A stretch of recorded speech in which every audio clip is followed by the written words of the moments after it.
That's a preaching rascal. So you know who Dickersons are. Amen. Yeah, I ran into them, brother. They had good news. I was glad to hear that, you know. And so the Lord is good.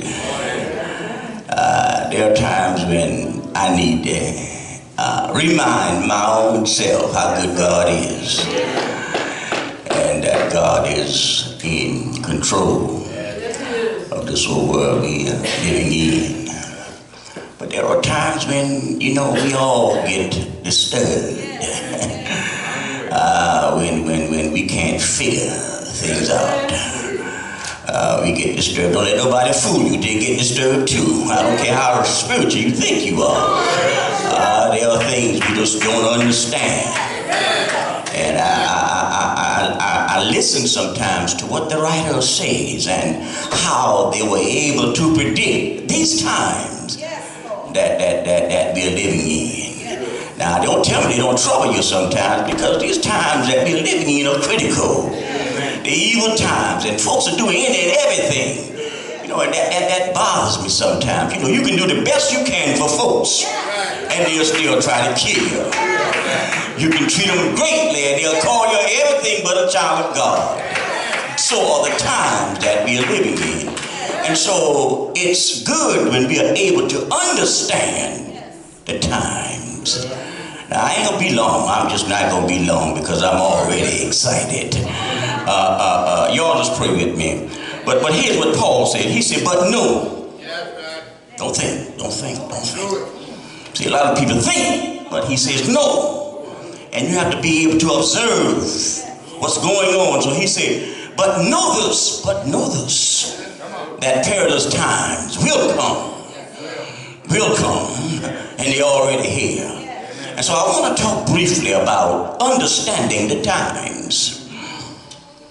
Understanding the times, because a lot of people sleep. And we don't want to think that, you know, politics and the church don't mix. They do. You can say what you want to say, but they mix. And so we have to understand the times. Now, I want you to understand this right here, because we are living in a divided country. Amen. Come on. Yes. Amen. Oh, I just want to make sure I ain't by myself there. The atmosphere of negativity has been created by a dictator. Now, I ain't come to talk about him, but I'm just saying the atmosphere that we have now has been instigated by a dictator, or so-called dictator. And you know who he is. I don't have to call his name. And so you'll find hatred. Yes. Hatred is everywhere you turn. Now, don't fool yourself just because you're a Christian. All that praying is all right too, but you need to do some things watching. The Bible says watch and pray. Some folks want to pray and don't watch. Well, you need to watch what's going on so that you can be aware of what you're dealing with.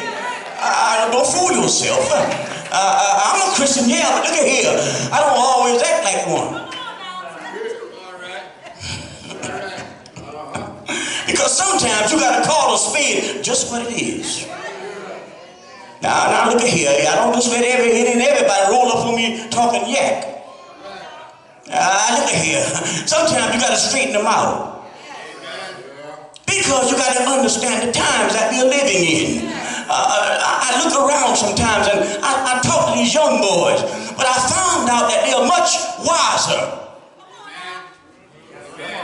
but weaker. Got a lot of knowledge, yes, but don't have no direction. You see, when you get wise, you got to make sure you're wise in the right thing. That is God. And so when we understand that, look at here, it's good to know that all these times that we are experiencing, God already predicted them. He showed them to us, and we're still acting like, well, listen, values have changed. Things that used to be important is not important no more. I'm talking to people, listen now, if you don't want to go to church, I think you ought to have a spiritual outlet.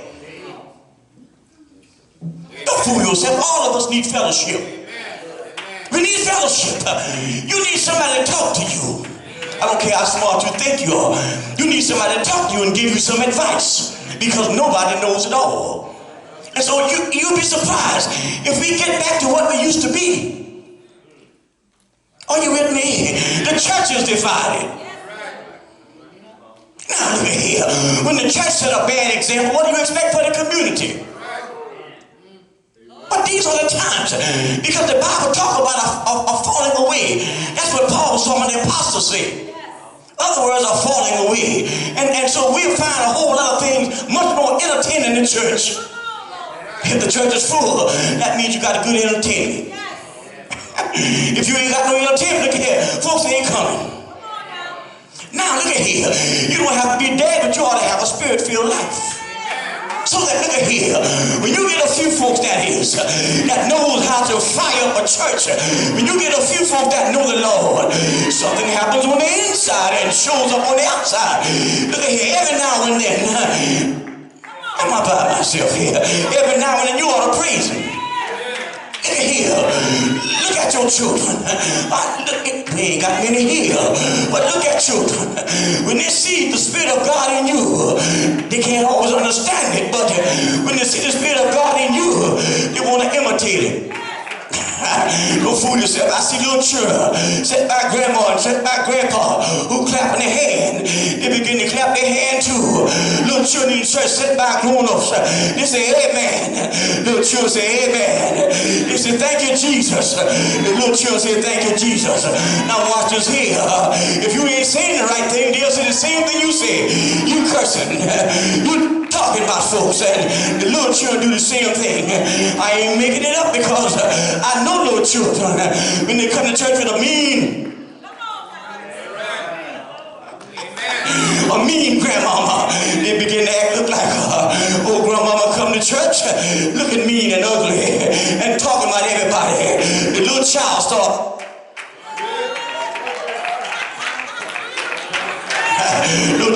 looking mean and ugly and crazy. It's because of you. It's because of you. Now watch this here. I ain't making it up. Look at here. I'm by myself here. They live in your household. You get up and you ask them, do they want to go to church? You done feed them all week long, put clothes on them, and then you get up on Sunday morning and you ask them, baby, you want to go to church? No, you don't ask them. You tell them. My granddad didn't give me no option. Look at here, on Sunday morning, I ain't had to say a thing. It was automatic. You getting up, you gonna be on time, and Uncle Willie coming to pick you up, boy, and you going to church. And look at here, when you get back home, I want to hear what the preacher's talking about. He want to know. Well, we done got away from that. And look at here, we sitting around complaining, but look at here, who is responsible for the times? We're living in these kind of times now. Look at here. Now here's what upset me. That all these young boys don't have a sense of God. No sense of God and no sense of conscience. And so it don't bother them to go and kill somebody and walk away like nothing happened. But listen, Paul wasn't just talking about the world, but he was talking about the church. Of falling away. Look at here. So many folks get mad with you and they won't come to church. So many folks go to church but don't have a respect for God. Look at here. When you come to the house of God, you ought to respect the house of God. Because it is a sacred place. You don't come in like you go to the party, do you? Man, look at here when you go to the party. You know how it is. When you go to the club, you have a good time, everybody. But when you come to church, you look at me and, well, listen, do we have a reverence for God? I'm not particular how you serve God, but when you serve God, I say when you serve God, it shows up in your attitude. It shows up in your disposition. Because look at here, you can't serve God. You can't love God and hate your brother and your sister. Look at here. Oh, how I love Jesus, but you don't love me. Oh, how I love Jesus, but you don't love. at here. What I've come to learn is that a whole lot of people go to church, but they still sleep. They sleep. Because look at here. Some folks come to church to sleep. You ain't slept last night? Well, you come here to sleep. You're in the wrong place. Because when you come to the house of God, you ought to come to worship. And if you're not sleeping, fool me. Look here. Oh, David Coulter used to sit right there with Deacon. David Coulter, Deacon David Coulter would sit right there. And he would keep them eyes closed. And I said to him one time, wake up, Deacon. Here's what he told me. He bust me. He said, Reb, every closed eye ain't sleep.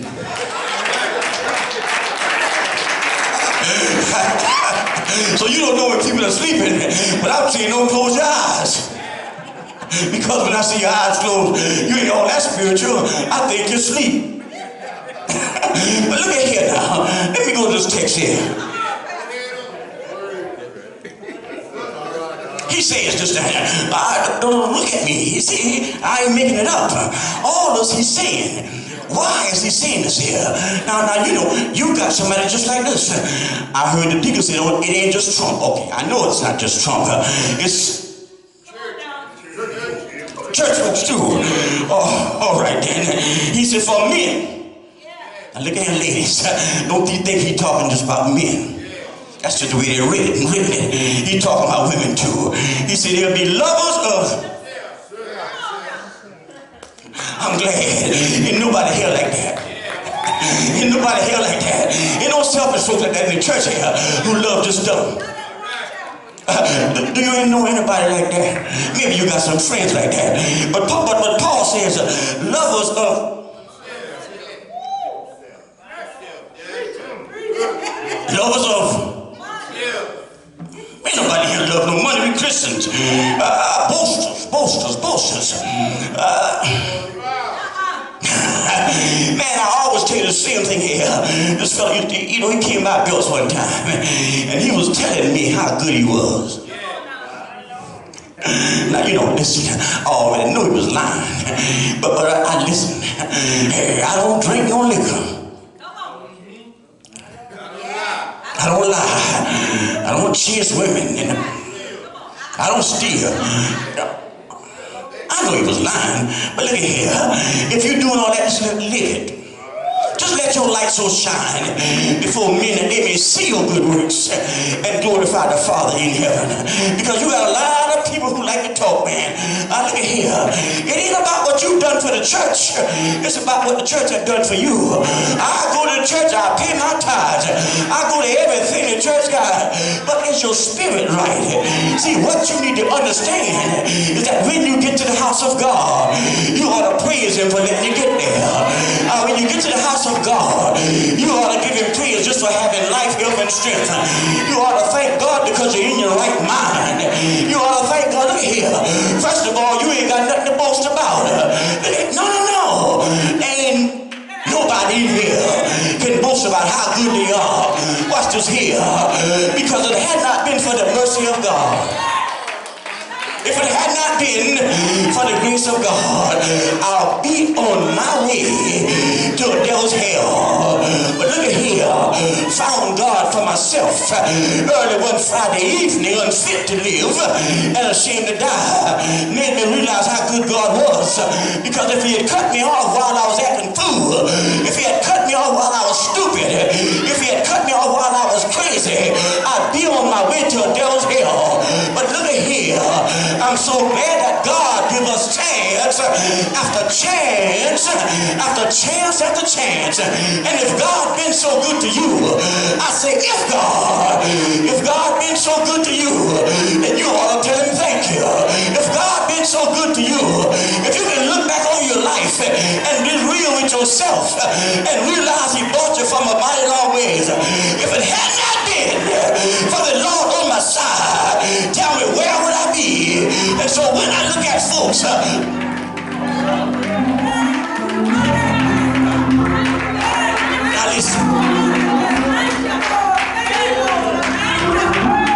listen. You got folks who don't think they're going to die. Live like they're not going to die. Live like they're going to take what they got along with them.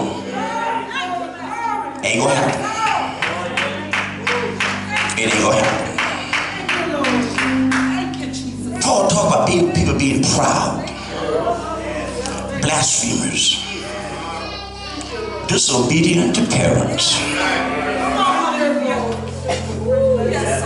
You got children, got parents who are afraid of them. Tell y'all what to do.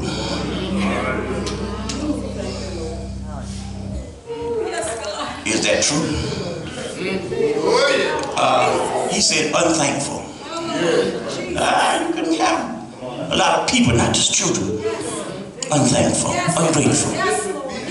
He says unholy, unloving, unforgiving, slanderous, without self-control, brutal, despisers of good. How deep in his Bible, you see. You think this is Santa Claus talking?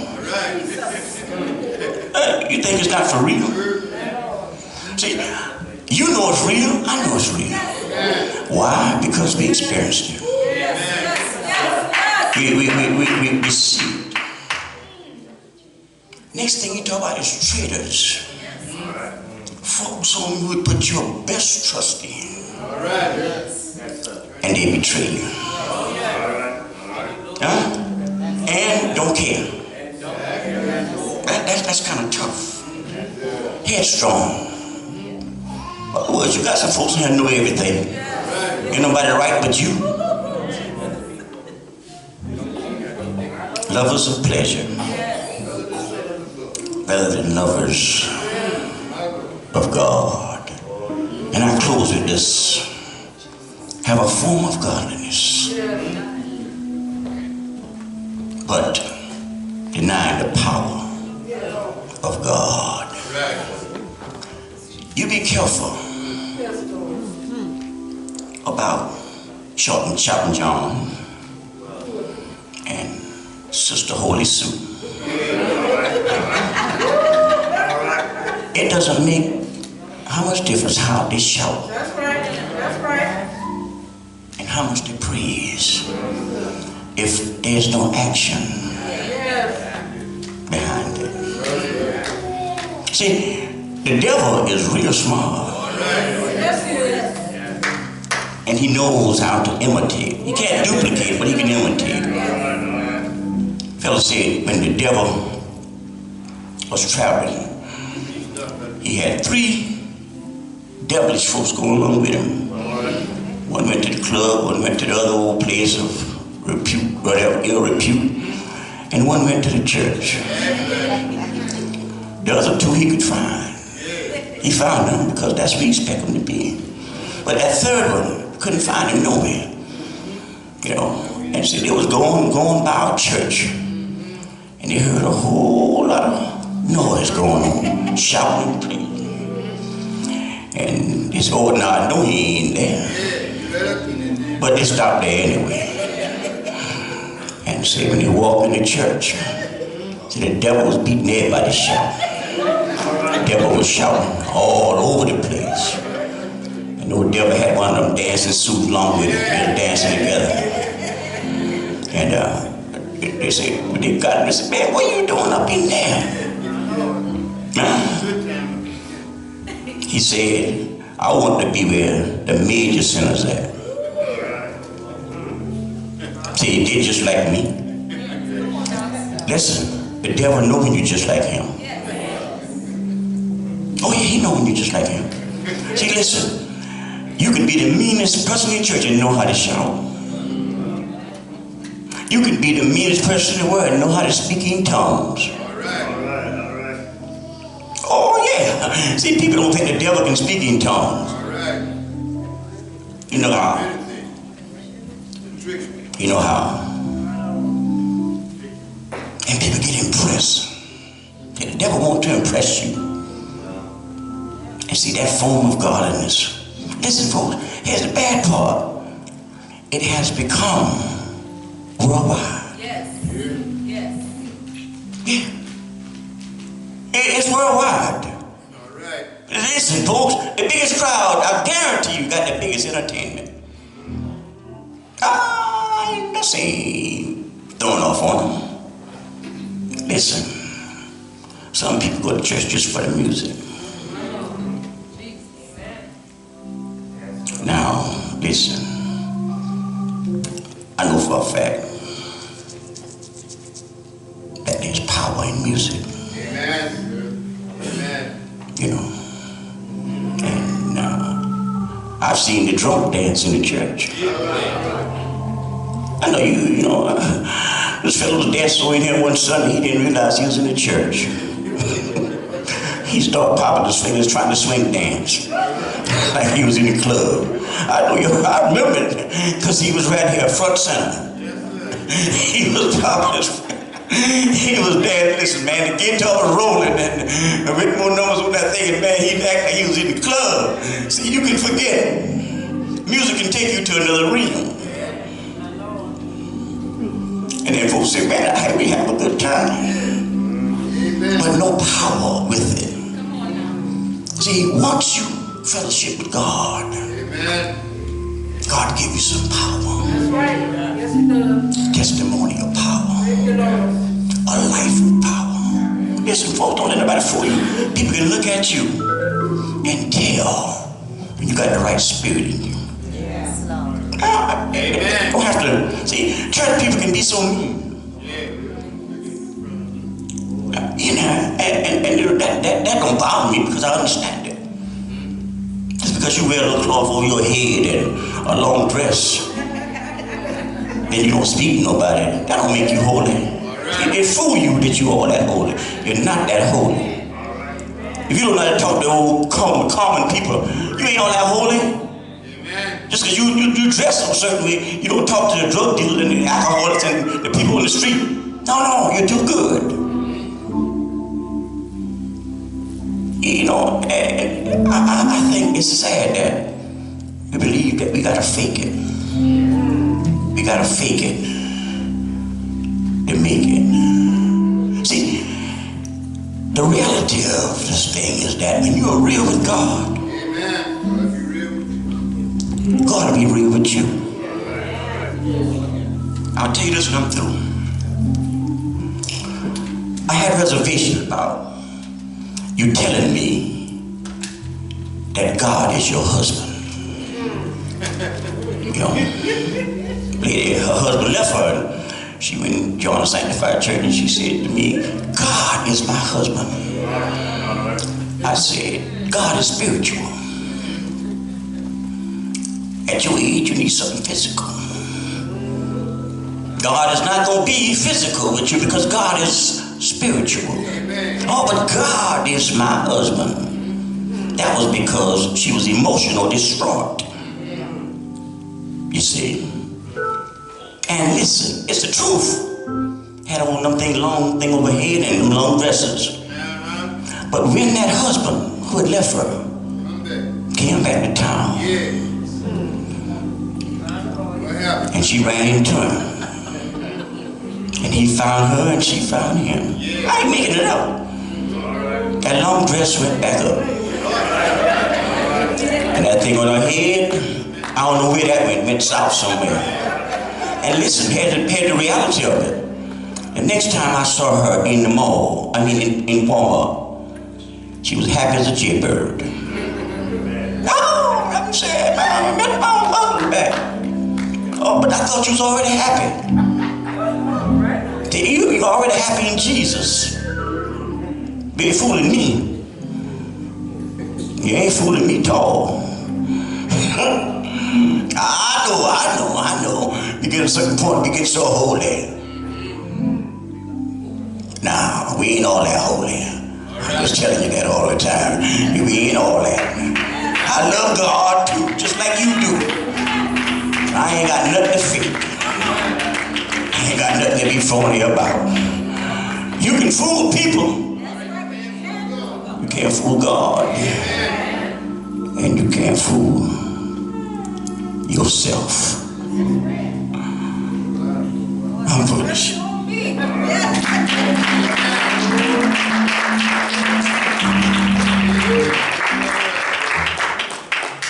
Let us stand. All right.